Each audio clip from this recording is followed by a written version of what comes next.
194 hires for us in just 19 months. That's the kind of pace that can really break a company. I've found that a lot of people don't want to work with assholes. Here's the issue. You're stuck with them. How are we losing this many people in the process? This isn't working. Finding partners that you think you can like and trust who are going to make you faster and going to make you smarter. Like tomorrow. Here's how you do it. Number one. Hey everyone, welcome to What the FTE, the podcast where we cut through the HR fluff and talk about what actually works in hiring. Today we're talking about hiring at scale. Not just moving fast, but hiring the right people without breaking everything in the process. Or only breaking some things in the process, maybe. And there's no one better to break it down than Matthew Heiydt from BackStretch here. Matt is the founder and partner at BackStretch Recruitment. And when Certn needed to scale, his team made 194 hires for us in just 19 months. So let's let that sink in, because that's the kind of pace that can really break a company in the wrong circumstances. So, Matt, welcome to the show. Andrew, thank you. I mean, we've known each other for a while, and it's great to always see you. And thank you for the invite. Hey, any time. I'm excited to talk through this because this is super relevant to a lot of the people that are watching this. I mean, 194 hires in 19 months was pretty wild. Before we get into the strategy, I mean, take me back to that moment from your side. Like, what was that actually like? Chaos, controlled chaos. Yeah. What were the challenges you had to work through in working with us on that? So great question. So, and if we tell a quick story, we can remember this well because you are about to have your first child and you had a meeting on Friday that you had to solve many things in this business in your Series A. And hiring was one of them. Let's acknowledge that it wasn't everything, right? I mean, you probably had many, many decisions. And I remember us talking Thursday night because, if I'm not mistaken, before you solved hiring in a path that made sense, you were doing what a lot of companies do, which is working with different search firms because at that time you were in bootstrapping and growth. You were trying to bring in HR to solve different types of hiring. And, it was the bootstrapping mentality is let's just get that done. And we were talking at 10 p.m. on Thursday night. And I remember because it was my birthday and you were going on mat leave on Friday and we were chatting. We were saying, we have to figure this out. And I said, let's figure this out. And I remember you calling me on Friday saying, we've sat down as a team. We've decided that, we're going to exclusively sign with BackStretch and we're going to do this together. And I was like, that's amazing. So you asked about the stress and the chaos and the worries of it all. And to me, I wasn't thinking in that mentality. I was like, I love you. I love what you're building. And by knowing that we're together on this, I was like, we're going to do this and we got this. So yeah, stress, chaos, all those things kind of come up, but it's like that's life. So I was just I think we had that conversation though. We're like, yeah, we're going to do a couple hires here and there. It's going to be, whatever. Yeah. So I guess it's one of those things about the concept of being anti-fragile and not, yes, should it be stressful?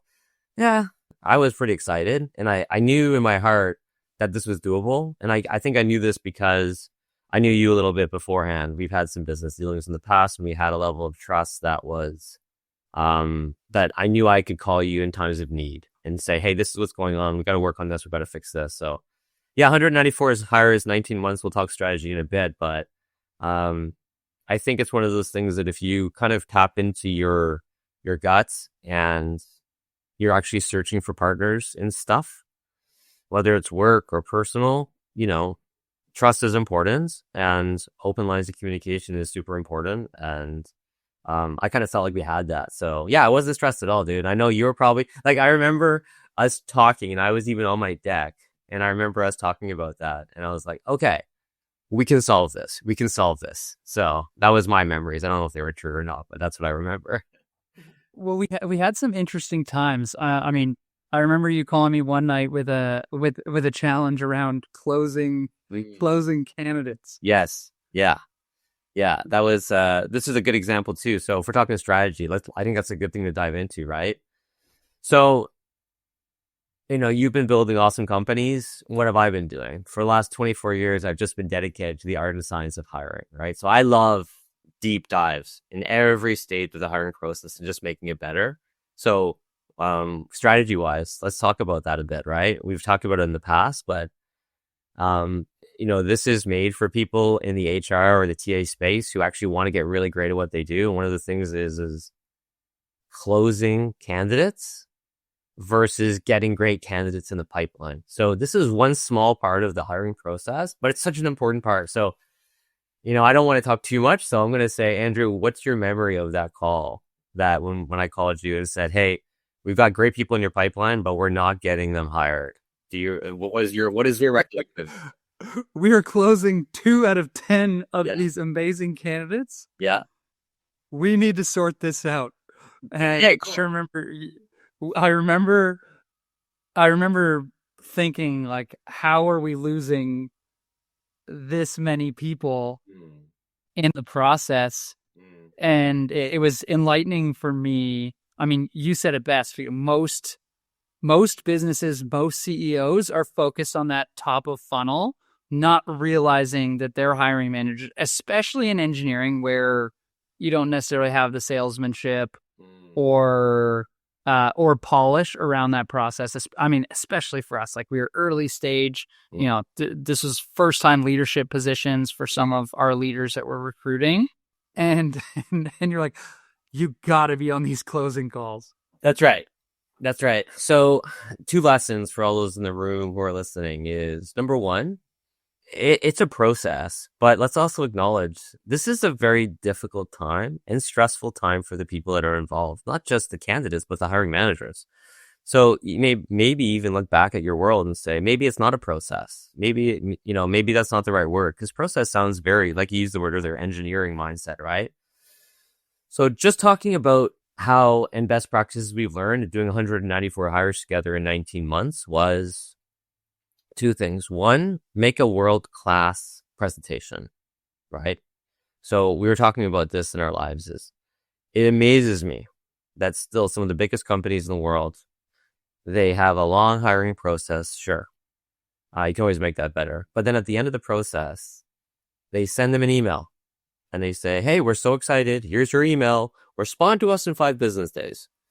It's so inhumane to me, and it's so impersonal. Yet the cultures that these people are pitching is, we're a family or things like this. And by the way, I don't like the word family. That's a personal thing. A team is great, right? We're a great team. We're very personal, and it's just like, hey, change your life. Check out this letter.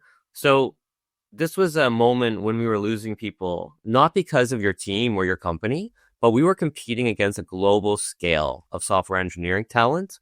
And this was also the time where large companies, mostly in the United States, were competing for the same talent as you were at Certn, right? So if you're offering a work environment that was offering, you're in A&A, meaning comparables, if somebody's offering probably it was like 50 to 70% difference in terms of salaries in life because Amazon's offering more than others, we figured it out. We said, well, what are we really at Certn, right? And how do we make that process better? So this is what we created, and I would highly recommend try it out in your own places. Video offer presentation. We actually do this with our customers now. It's actually one of the value adds when we talk to, people like yourself or CEOs when we're working on relationships. Like, what do you actually really like working with BackStretch? Or like, well, you really nail each part. So these video presentations are sweet. So imagine, instead of sending a letter to a candidate, imagine, Andrew, we're trying to hire you at BackStretch, okay? We've gone through the process, and it's amazing, and we get you at the end, and we say, Andrew, we're going to book a call with you tomorrow. We want to talk to you for a half hour. What works best, 10 a.m. or 2 p.m.? And you say a time. We say, we send you a video interview. So that video interview is, we've already prepared a deck, and it says, hey, Andrew, we can't wait to join a BackStretch. Here's the reasons why we like you. So we usually put 3 or 4 bullets, which are personal, which are real, that we've learned through the interview process. Like, Andrew, you're a surfer. By the way, I love surfing too. That's awesome. Same mentalities. So you share personal things through that. Then you share the financials. Then you share where we're going as a business at BackStretch. Hey, this is what we want to do together, and this is why you're an important role of that. And because I'm the founder, you would want me on that call. So why did we start closing so much together successfully?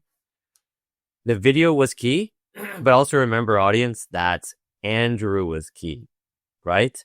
The fact that Andrew jumped on those calls at pretty much every level, and Andrew said, as the founder CEO, I want to do this. I can't remember, like, pretty much every candidate after's feedback was like, it was so awesome meeting Andrew. Like, he's the North Star. He's driving this, and I got to have a real honest chat with him and ask him real questions. He's like, I'm totally joining. So we switched those 5 days of a letter to personal, real. We dealt with objections during that video call, and the CEO joined the call. So we probably went from, 2 out of 10 to pretty close to 8.5 to 9 out of 10. That was a lot of fun. So there's one strategy in terms of maximizing the hiring process.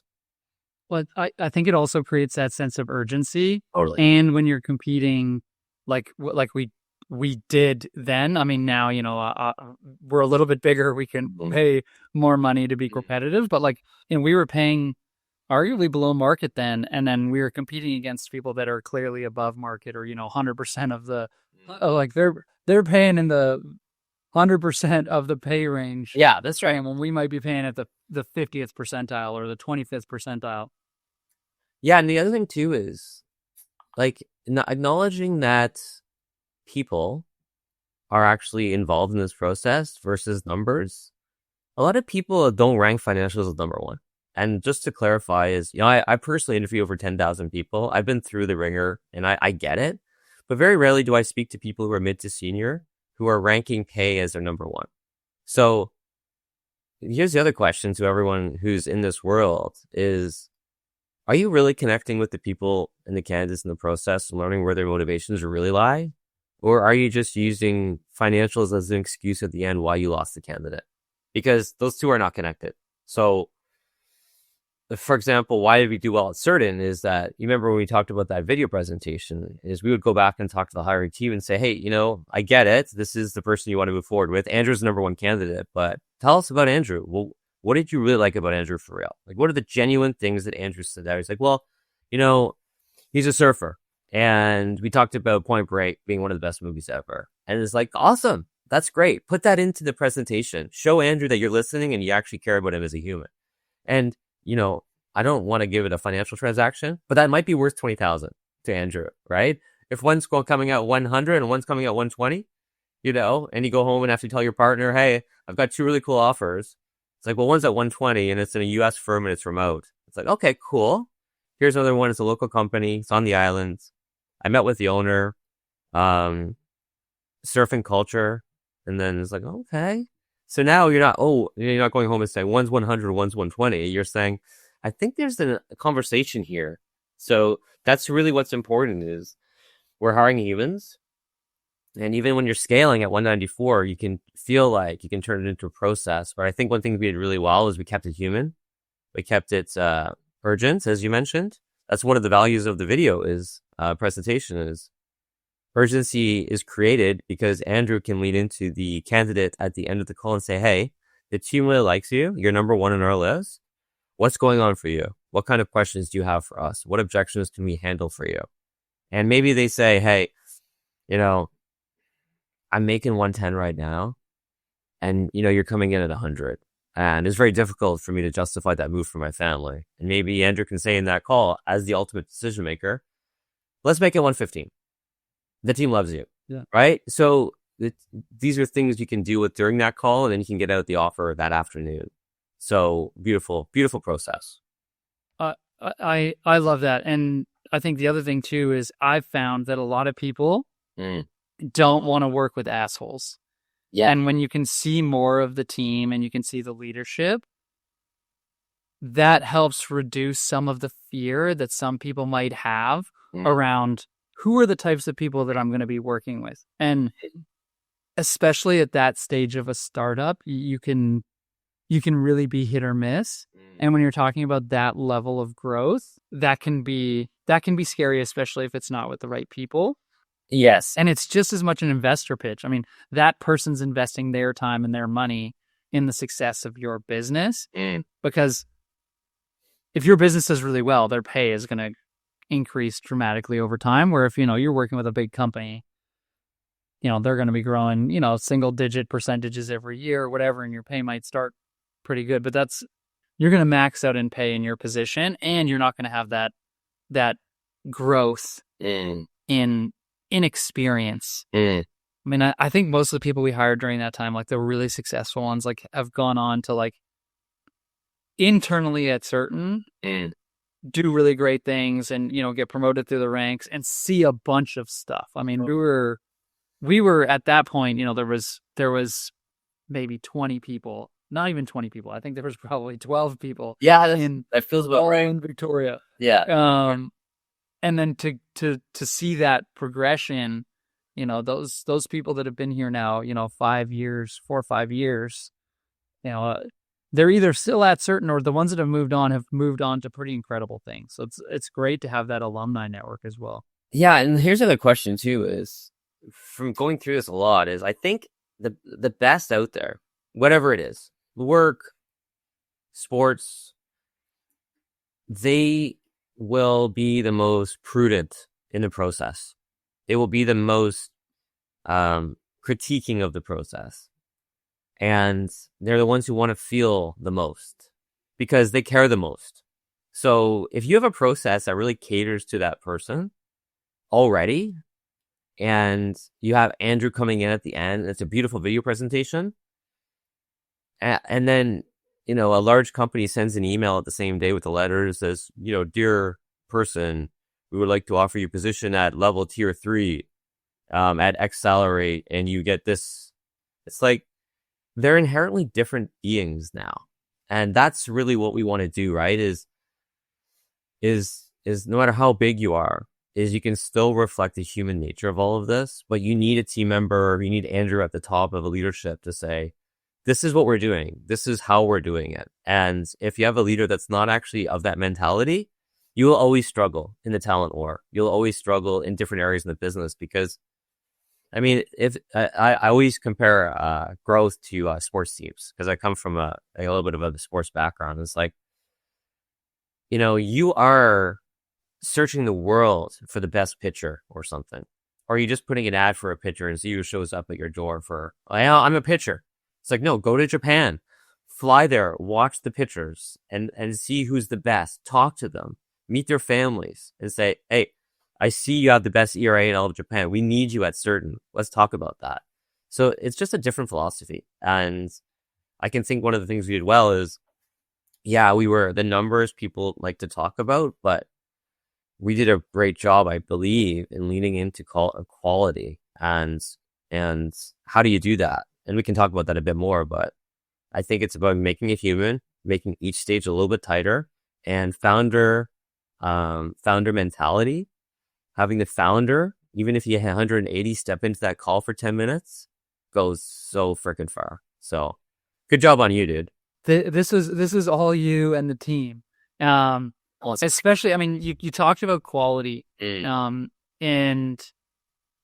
I've hired fast before, and we did a really good job about maintaining quality. I mean, we hired quickly and we had quality. Like, what's the smartest way to scale without making bad hires? Yeah, great question. So this is something we talk a lot about when we're talking to any companies that are going through a massive change, right? So if it's status quo and you're just sort of, a little here, a little here, a little here, you can get away with a lot of poor behavior, right? Because you don't have to worry about those things.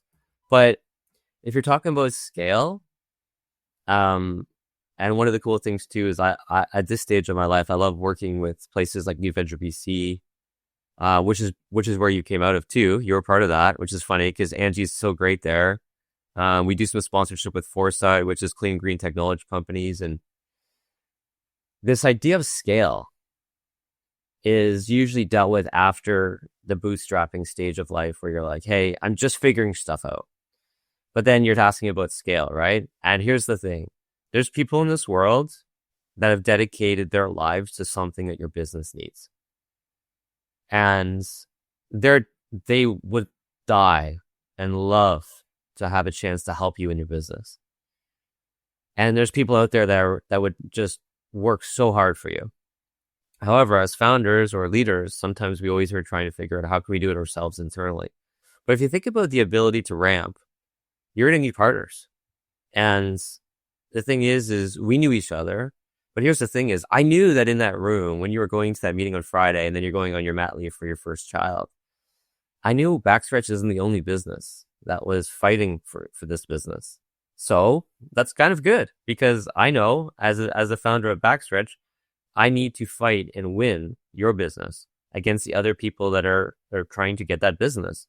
So that's important to me. So I did. So whether it's trying to build your own finance team or finding people you can trust, whether it's in recruiting or hiring, whatever it is, I'm not saying it's just in the hiring space. It's actually in all the areas of your business. So as a founder is who can you partner with that can make you go faster and better, quicker? We have a really cool company in California where we did 41 hires for last year, right? CEO is a really cool guy named Greg. And he said, hey, my job as CEO is to figure out how we're going to work faster today and how can I get smarter today. And when I heard him say that, I was like Andrew, you probably dig that mentality. He's not talking about all this stuff. He's just saying, I have 2 questions every day. How can we get faster as a business and how can we get smarter as a CEO? And I was like, that's awesome. That was in our discovery call. And I was like, oh man, I hope we work together because I would be so proud to do hiring for this awesome company in California that's actually changing healthcare outcomes across California and then hopefully the rest of the US and Canada. So you ask about, this idea of scale, and it really comes down to finding partners that you think you can like and trust who are going to make you faster and going to make you smarter, like tomorrow. Here's the cool thing about partners, which I always tell when these groups I talk to. You can fire them so quickly, right? You try to build your own teams and you try to build your own structures. Here's the issue.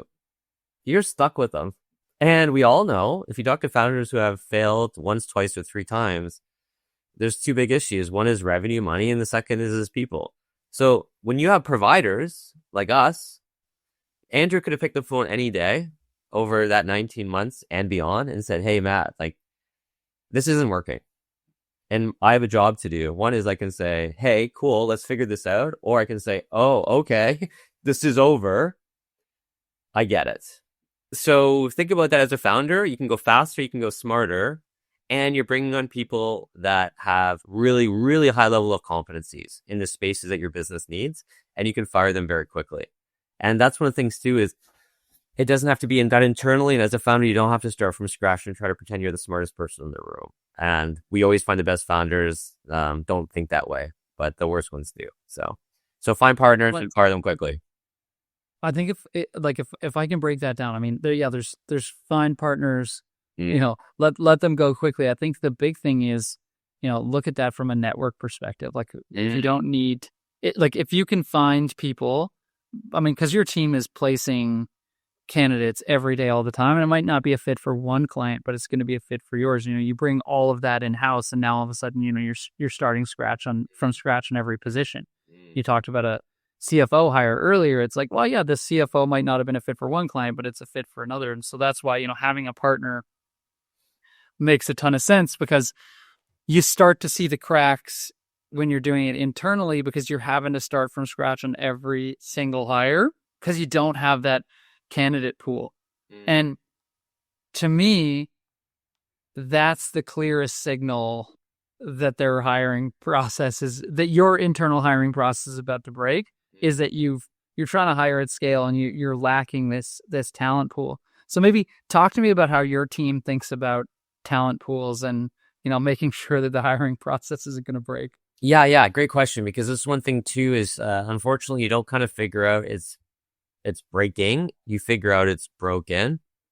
And I would say is, before you started working with BackStretch, did you feel that your talent pipeline was failing you, or did you feel it was broken? Or do you just know that you had to have a big growth? What was the motivation to solidify this with one partner? We were just growing. I mean, in the time that we started together, I think we were doubling quarter over quarter. At that point, actually more than doubling quarter over quarter. And I mean, we couldn't hire someone in PNC fast enough to be able to take that off of our plate. and then that person would be starting from scratch. So like ours was very broken because we had hired everyone we knew, but like I was importing my old friends from Vancouver. Like, I'm still at the point where my 4-year-old daughter makes fun of me because I have very few friends that aren't on the payroll of Certn or with another company. Or any of my other companies that I've invested in or have started.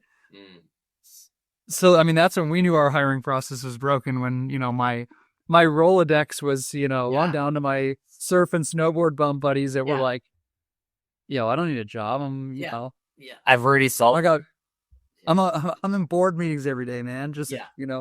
Yeah. So here's what's interesting is sometimes we talk to customers or do a discovery call and they're at that stage. And what I've learned after doing this for almost 25 years is go for it, bro. Right? Do what you need to get it done. There'll be a time where this is going to be where, as a founder, we can't sacrifice or we can't fail in hiring anymore. And we want to really figure this out together. So when you talk about the breaking process, we're always talking to customers and there are a lot of exciting and a lot of broken stuff. So, this podcast is also targeted towards HR leaders who really want to get alongside founders and really build value in the company. Here's how you do it. Number 1, protect your employment brand. Why is this important? Candidates no longer just see ads or whatever and apply to jobs. And the ones that do, some of them are okay. It tends to be of a lower quality. That's the nature of it. So what do you need to do? If your job is as an HR, TA, or even a leadership level is, you need to have regular conversations around, okay, how's the employment branding going? What are we up to and why? This isn't a disingenuous process where you're looking at and trying to sell beer Fridays. This is really tapping into and being like, what's going on out there? So there's a really cool, you probably know this in this world, but if you don't know, it's a site called Glassdoor. Glassdoor is actually number 3 job board in Canada because they've done so well, just by the way. But what are they really? They're a free place where the world can write reviews on companies from the inside. They can say what I'm making. They can say what the interview process was. They can rate the CEO and founder. The average candidate today, this is a stat through LinkedIn, spends 41 minutes of research on your business before they decide to apply or reach out from a headhunting or reach out campaign. So they actually do a lot of the things that you can't control. Well, what can you control? Your employment branding. If your employment branding is broken, you'll know it because you'll go on there and you're like, oh my God, we're like 1.2 out of 5 on XYZ. Okay, good to know. And then, we talk to some founders like, well, I don't like that site. It's like, I don't care if you like it. Guess what's happening? I don't like Google. This is like, no, that's right. I don't like, well, then you don't like reality, bro. Because people are like, oh, it's, you don't have to say your name when you write it. It's like, that's the whole point of the site. The whole point of the site is people can write anything they want. So if it's one bad review and it's a disgruntled employee, no one worries about that. Okay. We're all normal people. But if they see 17 saying the same story, so why, there's some really funny Glassdoor reviews on me, which I think are absolutely hilarious. Definitely took it personally early days. Yeah. Now some of them I just think are funny. Well, this is the thing, right? Is some people who really care, they get worried because, oh my God, there's 2 bad reviews. I'm like, well, go on everyone's site. Everyone's got bad reviews. Why? It's because usually it's like a restaurant. People are going to rate you extremely high because they're the best meal of their life, or they're probably in a bad mood or something bad happened. They're going right to that review site. However, if we can acknowledge that there's a theme or a process and your employment branding should be really important to you, growing your business, that 41 minutes of time where they step away and decide for themselves if they want to continue before they talk to you, that's super important to look into. The other thing too is if you ask about what's being broken, and this is actually for more of the HR leaders in the room, is LinkedIn says the average position takes 41 business days to close from launch to the person signing, which in my eyes is absolute insanity. But if your process is taking that long or longer, you really have to look at your process and say, what can we make better? What can we tighten up? One of the values we bring is efficiency to that process. So if you look at 2024, BackStretch was averaging 17 business days from open to close. So if our customers are doing 17 business days and the average customer is taking 41 business days, then we know, okay, we're probably going to do a lot better. So same thing internally. If you're doing more than 41 days, you got a lot to figure out. Those are the two key metrics I would say. Employment branding, and there's data on that. And secondly, is this time to hire? Those are two things that will always reflect if you're being broken internally and always losing this war of talent, which no matter what market you're in, you always need to make sure you're really killing it there. I mean, time to hire is something that a lot of people overlook, especially when you think about like time to value of of a hire. I mean, you're talking about having the time to hire, which is huge. I mean, that in itself pays for the cost of great hires. Which, Matt, this has been an absolute masterclass in what it takes to scale hiring without sacrificing quality. Yeah. You have been in the trenches, made tough calls, and built teams at pace that most companies couldn't handle. I appreciate you sharing those lessons. Thank you so much for going through that journey with me. And this one, we'll make sure if you're going through the experience we did, make sure you connect with Matt on LinkedIn and anywhere you can find him on the socials. To everyone listening, if this has got you thinking about how to sharpen your hiring game, don't keep it to yourself. Subscribe, drop us a review, and share it with your team. Thank you all for watching, and we will see you soon for more talk on the future of work, hiring, and all of that fun stuff. Thanks again, Matt.